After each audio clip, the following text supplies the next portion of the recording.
दोस्तों, मैं हूं चांदनी। आज की बड़ी खबरें। तमिलनाडु के बिजली मंत्री वी सेंथिल बालाजी की गिरफ्तारी पर सियासत गरमा रहा है। कई विपक्षी दलों ने वी सेंथिल की गिरफ्तारी पर केंद्र सरकार पर हमला किया है। कांग्रेस अध्यक्ष मल्लिकार्जुन खड़गे ने तमिलनाडु के बीजेपी मंत्री वी सेंथिल बालाजी के गिरफ्तार करने के प्रवर्तन निर्देशालय के कदम को सरकार द्वारा उत्पीड़न को प्रतिशोध की राजनीति करार देते हुए कहा कि विपक्षी दल ऐसे कार्रवाइयों के आगे झुकने वाले नहीं है। वहीं आम आदमी पार्टी ने कहा कि यह गिरफ्तारी भारत के विपक्ष पर लगातार हो रहे हमला का हिस्सा है और यह हमारे लोकतंत्र की बुनियाद को कमजोर करती है। मल्लिकार्जुन खड़गे ने एक बयान में कहा, यह कुछ और नहीं बल्कि मोदी सरकार द्वारा उन लोगों के खिलाफ राजनीतिक उत्पीड़न और प्रतिशोध की कार्रवाई है जो उसका विरोध करते हैं। विपक्ष में कोई भी ऐसा कदमों के समझने झुकने वाला नहीं है। अरविंद केजरीवाल की आम आदमी पार्टी ने भी वी सेंथिल की गिरफ्तारी का विरोध किया है। उन्होंने कहा कि हम प्रवर्तन निदेशालय द्वारा तमिलनाडु के बिजली मंत्री सेंथिल बालाजी के देर रात हुई गिरफ्तारी की कड़ी निंदा करते हैं। जिस तरह से उनकी स्वास्थ्य की स्थिति के बावजूद उन्हें गिरफ्तार किया गया है, वह अमानवीय के और ईडी के काम करने के तरीकों पर गंभीर चिंता पैदा करता है।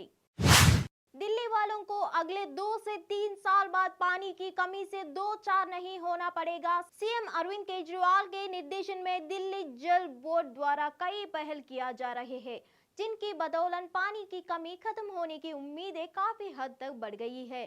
दिल्ली के सीएम का कहना है कि हमारी सरकार इस मुहिम के जरूर कामयाब होगी। उन्होंने कहा कि दिल्ली करीब 1000 एमजीडी पानी का उत्पादन कर रही है।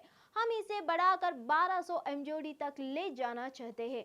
अगर हम इस लक्ष्य को हासिल कर लेते हैं तो फिर दिल्ली वालों को पानी की कमी नहीं होगी।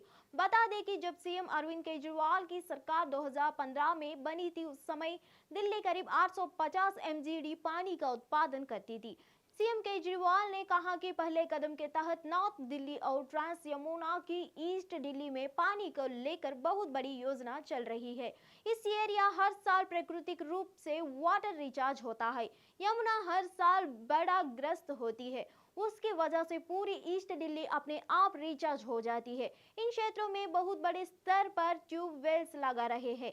इन ट्यूबवेल से हम काफी पानी निकाल पाएंगे। अगले साल वो फिर रिचार्ज हो जाएंगे।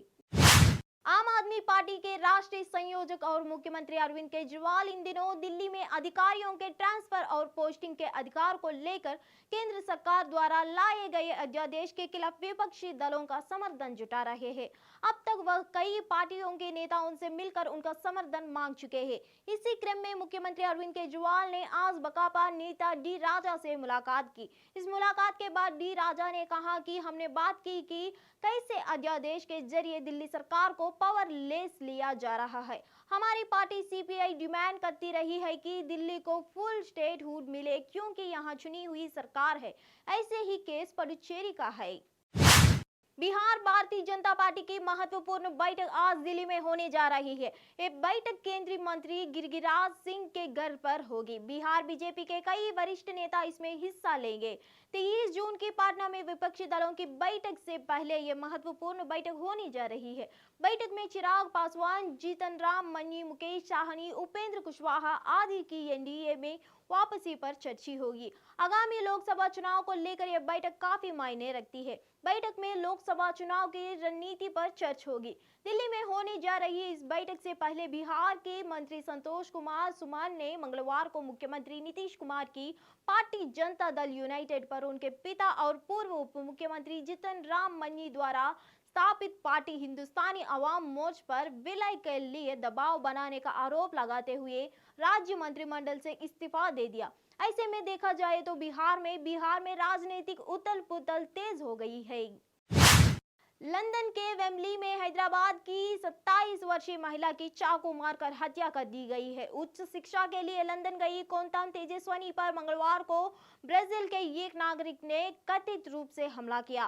तेजस्विनी की मौके पर ही मौत हो गई थी। मेट्रोपॉलिटन पुलिस के मुताबिक 28 वर्षीय एक अन्य महिला को चाकू से चोट लगाने के कारण अस्पताल ले जाया गया था, लेकिन उसके घावों को खतरनाक नहीं पाया गया है। वारदात वेम्बली के नील्ड क्रिसेट इलाके में हुई। तेजस्विनी के हैदराबाद में रहने वाले चचेरी भाई विजय ने बताया कि आरोपी एक ब्राजीलियाई शख्स था और एक हफ्ते से भी कम वक्त पहले वही रहने आया था जहां तेजस्विनी अपने दोस्तों के साथ रहती थी। बताया गया है कि तेजस्विनी मास्टर्स डिग्री हासिल करने के लिए पिछले साल मार्च में लंदन गई थी। पुलिस ने एक बयान में जानकारी दी है, दो लोगों 24 वर्षीय पुरुष और 23 वर्षीय महिला को हत्या के संदेह में मौका ये वारदात से गिरफ्तार। पुरुष अब भी हिरासत में है लेकिन महिला को रिहा कर दिया गया है। अब एक अन्य संदिग्ध 23 वर्षीय शख्स को भी गिरफ्तार किया गया है। फिर मिलेंगे अगले खबर में।